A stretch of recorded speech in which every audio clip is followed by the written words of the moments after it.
जय श्री राम जय हनुमान।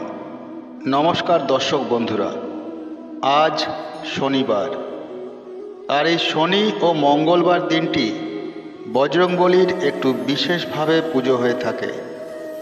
ताते हनुमानजीर विशेष कृपा लाभ हय बोले मने करा हय। हिंदू धर्मे प्रतिटी आचार प्रतिटी रीति कोनो ना कोनो देवतार प्रति अंतहीन भक्तिर प्रतीक। किन्तु एकटी रीति आछे जा भक्तদের हृदये विशेष स्थान दखल करे रयेछे। बजरंगबलीके लाल सिंदूर और सर्षेर तेल चढ़ानो। किन्तु केन, कि सेई पवित्र रहस्य ता जानेन कि?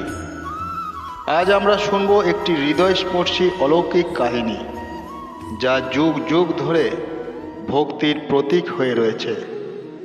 आसुन शुरू करी সেই অলৌকিক হৃদয়স্পর্শী কাহিনী। আপনারা ভক্তি ভরে শ্রবণ করুন। জয় শ্রীরাম জয় হনুমান। নরম সূর্যের আলোয় আলোকিত অযোধ্যা। রাজপ্রাসাদের উঠোনে পাখির কলরব। সেই ভোরটি ছিল অযোধ্যার জন্য আশীর্বাদময়। গঙ্গার হাওয়ায় ঘুঙুরের মতো মৃদু শব্দ ছিল, যেন স্বর্গীয় সুর বাজছে। প্রাসাদের ভিতরে মাতা সীতা নিজের নিত্য পূজার প্রস্তুতি নিচ্ছেন। গঙ্গা জল ছিটিয়ে স্নান পবিত্র করলেন। সুগন্ধি চন্দন, ফুলের মালা আর সিঁদুর সাজিয়ে রাখলেন পূজার থালায়। মাতা সীতার সিঁথিতে আজ এক অপূর্ব লাল সিঁদুরের আভা। তার রং যেন অযোধ্যার সোনালী সূর্যের আলো ছুঁয়ে আরও দীপ্ত হয়ে উঠেছে। ঠিক তখনই বজরংবলী প্রবেশ করলেন প্রাসাদে। সাধারণ দিন হলেও তার হৃদয় আজ উচ্ছ্বসিত।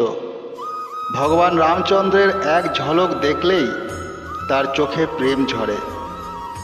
কিন্তু আজ তার দৃষ্টি পড়ল একেবারে অন্য জায়গায়, মাতা সীতার সিঁথির সিঁদুরে। এটি যেন আজ একটু বেশি উজ্জ্বল।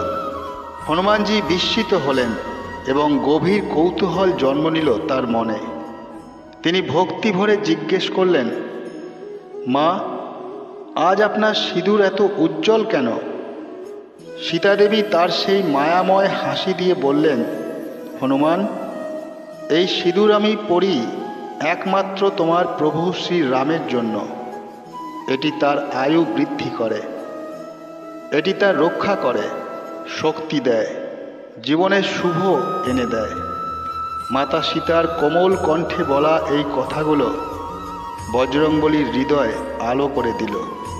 তিনি ভাবলেন, যদি সামান্য সিঁদুর শ্রীরামের মঙ্গল করে, তবে আমি যদি পুরো দেহে সিঁদুর মাখি, তবে কি শ্রী রামচন্দ্রের মঙ্গল আরও বহুগুণ বৃদ্ধি পাবে না?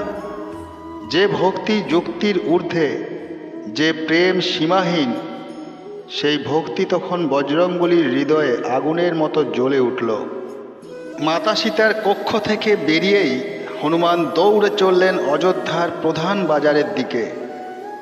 বাজার তখন ভীষণ প্রাণবন্ত। ফলের গন্ধ, মিষ্টির দোকান, বৈদিক মন্ত্রের ধ্বনি, গঙ্গার হাওয়ার মতো মসৃণ পরিবেশ। কিন্তু হনুমানের মন তাতে নেই। তিনি শুধু খুঁজছেন সিঁদুর। অবশেষে একটি বড় মাটির হাঁড়ি চোখে পড়ল, সিঁদুরে ভরা, উজ্জ্বল যেন অগ্নির মতো। তার পাশে সর্ষের তেলের কলসি। তেল যা অশুভ শক্তি নাশ করে, শক্তি বাড়ায়। হনুমান এক মুহূর্ত ভাবলেন না। তিনি হাঁড়ি থেকে ভরতে ভরতে পুরো শরীরে সিঁদুর মেখে নিলেন। মাথা থেকে পা পর্যন্ত লাল। তারপর সর্ষের তেল লাগালেন। তেল সিঁদুরকে আরও উজ্জ্বল করে তুলল। তিনি দাঁড়িয়ে যেন লাল সূর্যের মতো জ্বলে উঠলেন। দূর থেকে মানুষ ভয়ে বিস্ময়ে তাকিয়ে দেখতে লাগল। এ কি অবস্থা? বজরংবলীর দেহে এত সিঁদুর? কেউ ভক্তি ভরে বলল, নিশ্চয়ই প্রভুর কোনো লীলা। কেউ বা বিস্ময়ে হাত জোর করে দাঁড়ালো।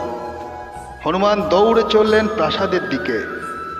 প্রতি পদক্ষেপে তার সিঁদুর মাটিতে ঝরে লাল পথ তৈরি করছে। যেন রামের মঙ্গলময় রক্তিম আলো ছড়াচ্ছে সারা অযোধ্যায়। প্রাসাদে পৌঁছে হনুমান রামচন্দ্রের চরণে প্রণাম করলেন। রামচন্দ্র অবাক, সীতাদেবীও বিস্মিত। প্রিয় ভক্তটি লাল আগুনের মতো জ্বলছে। রামচন্দ্র বললেন, হনুমান, এ কি অবস্থা? কেন তুমি এমন করলে? হনুমান ভক্তি ভরে বললেন, প্রভু, মাতা সীতা বললেন এই সিঁদুর আপনার মঙ্গল করবে। যদি সামান্য সিঁদুর আপনার দীর্ঘায়ু বাড়ায়, তবে আমি আমার পুরো দেহে সিঁদুর মেখেছি, যাতে আপনার মঙ্গল অসীম হয়। রামচন্দ্র নরম হাসলেন, চোখে জল এলো আবেগে। এই ভক্তি, এই প্রেম এই পৃথিবীতে দ্বিতীয় কেউ দিতে পারে? মাতা সীতা বললেন, পুত্র, তোমার ভক্তির তুলনা নেই। লক্ষ্মণও চমৎকৃত হয়ে দাঁড়িয়ে রইলেন। প্রাসাদে যেন স্বর্গ নেমে এসেছে। রামচন্দ্র বললেন, আজ থেকে লাল সিঁদুর হবে তোমার প্রিয় ভোগ।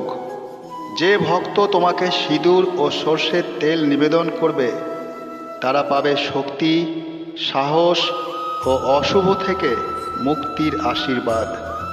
সেই দিন থেকে প্রথা শুরু হলো হনুমানজিকে লাল সিঁদুর ও সর্ষের তেল চড়ানো। এটি শুধু আচার নয়, এটি ভক্তি, প্রেম, রক্ষার প্রতীক।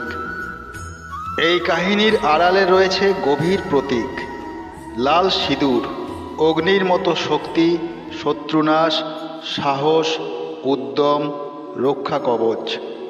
সর্ষের তেল দেহ ও মনকে শক্তি দেয়, অশুভ শক্তি দূর করে, সিঁদুর স্থায়ী করে। ভক্তরা বিশ্বাস করেন, যে ব্যক্তি ভক্তি ভরে হনুমানজিকে সিঁদুর তেল নিবেদন করেন, তার জীবনের সব বাধা দূর হয়, শক্তি বাড়ে, সাহস বাড়ে, মন শান্ত হয়।